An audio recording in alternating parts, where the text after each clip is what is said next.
कोटा शहर सहित जिले के जर्जर स्कूल भवनों की शीघ्र मरम्मत कराने के लिए जिला कलेक्टर को माननीय न्यायालय ने दिए आदेश।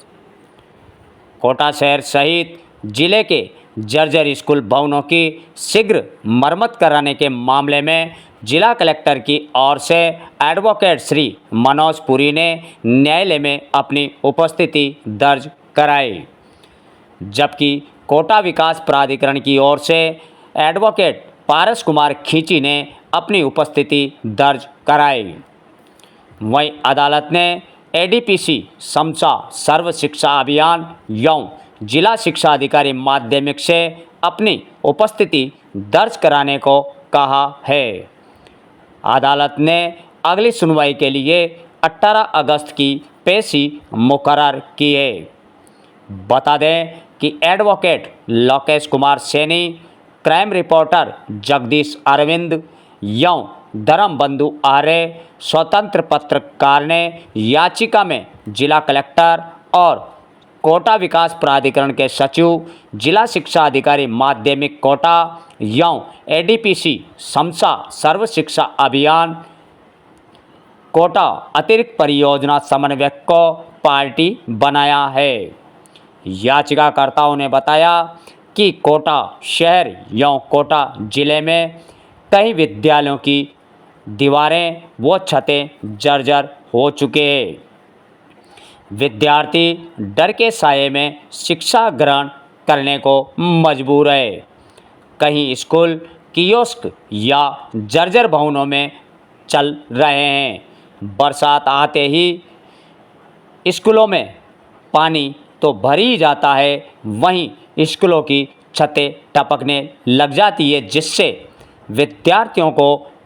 विद्यार्थियों की पढ़ाई प्रभावित होती है।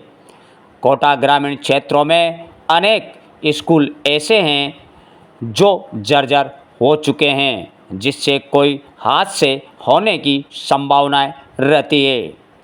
सिर्फ सरकारी स्कूल ही नहीं, अपितु आप सरकारी विभागों के कई भवन जर्जर होते जा रहे हैं, लेकिन पीडब्ल्यूडी या प्रशासक का कोई ध्यान नहीं है। देखा जाए तो कोटा न्यायालय के भवन भी बारिश में टपकते हैं, जिससे न्यायिक व्यवस्था प्रभावित होती है। माननीय न्यायालय अगर चाहे तो 1 घंटे में पीडब्ल्यूडी या अन्य विभाग को कटघरे में खड़ा कर सकता है। कोटा न्यायालय में तैनात अधिवक्ता वो ताकत है कि ऐसे लापरवाह विभागों के अधिकारियों को बैकफुट पर ला सकते हैं, लेकिन ये कानूनी जिम्मेदारियों और न्यायालय के प्रोटोकॉल का सम्मान करते हैं। अगर प्रशासन गंभीरता से सभी सरकारी भवनों का बारीकी से सर्वे करे तो कोटा प्रशासक की सैकड़ों कमियां जनता के सामने आ सकती है।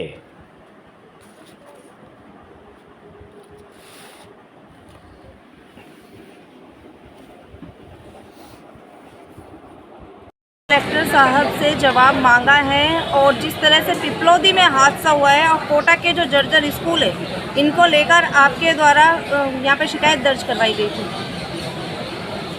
नहीं, हमारे द्वारा तो कोई शिकायत दर्ज नहीं की। कलेक्टर साहब से जवाब मांगा है, तो इसका लोक अदालत में प्रार्थना पत्र लगाए और उसका सम्मान प्राप्त हुआ, नोटिस प्राप्त हुआ है, तो विधि अनुसार जो भी कानून में जवाब बनता है उसका जवाब देंगे।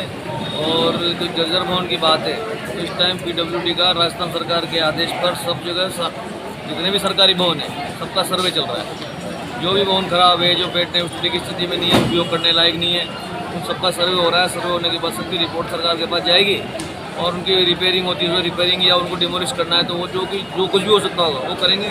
कोर्ट में जो संबंधित डिपार्टमेंट के माध्यम से जो सर्वे वगैरह कराए जा रहे हैं, उनकी जो रिपोर्ट आएगी उसके अनुसार जवाब दे देंगे। कहीं भी अगर व्यवस्था बिगड़ती है या कोई बात होती है तो व्यक्ति न्यायालय में ही आता है, लेकिन अगर न्यायालय की बिल्डिंगों को भी देखा जाए तो ऊपर कांजी जम रही है, छतें टपक रही है, तो क्यों नहीं न्यायालय की भी व्यवस्था पीडब्ल्यूडी को सुधारनी चाहिए। हाँ, PWD वाले अभी करी PWD की एजेंट साहब आकर के यहाँ पे पूरा मुआयना करके गई है। और एक जो उधर छज्जा था वो थोड़ा सा जर्जर अवस्था में था, तो उसके नीचे बैरिकेडिंग लगा करके रास्ते उसको बंद किया है। उसकी रिपेयरिंग कराने के लिए बारिश जैसे ही बंद होगी उसकी रिपेयरिंग कराई जाएगी। हमने यहाँ की जो सड़कें टूट रही है उसके लिए भी कहा है, कुछ एक दो भवनों में पानी वानी टपक रहा है उनके लिए भी कहा है।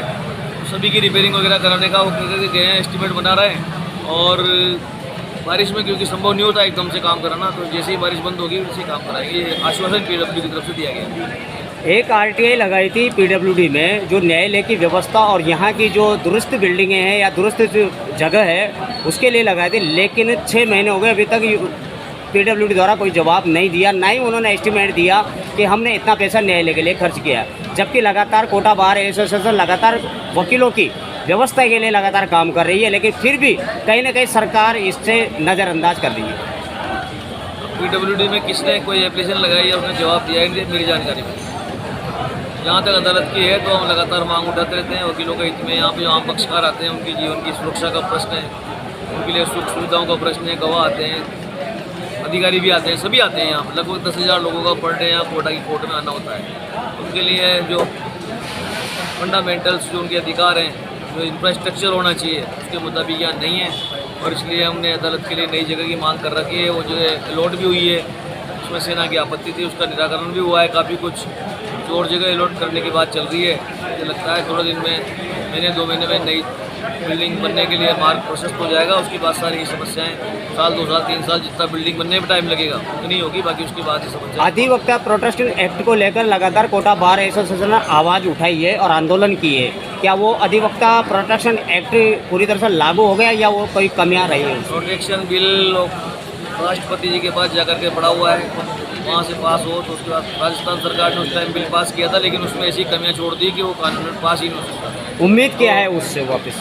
क्या तो ये है कि उसको वापस मंगवाया जाए, उसमें जो कमियां उनको दुरुस्त करके दोबारा से उसको पास कराया जाए, तब जाकर के वकीलों को राहत मिले। क्या अधिवक्ता प्रोटेक्शन एक्ट को लेकर क्या वापस बार एसोसिएशन सड़कों पे आने की संभावना है? पूरे राजस्थान का मामला है, बार काउंसिल ऑफ राजस्थान जैसा इसमें निर्णय करेगी उसके अनुसार बार एसोसिएशन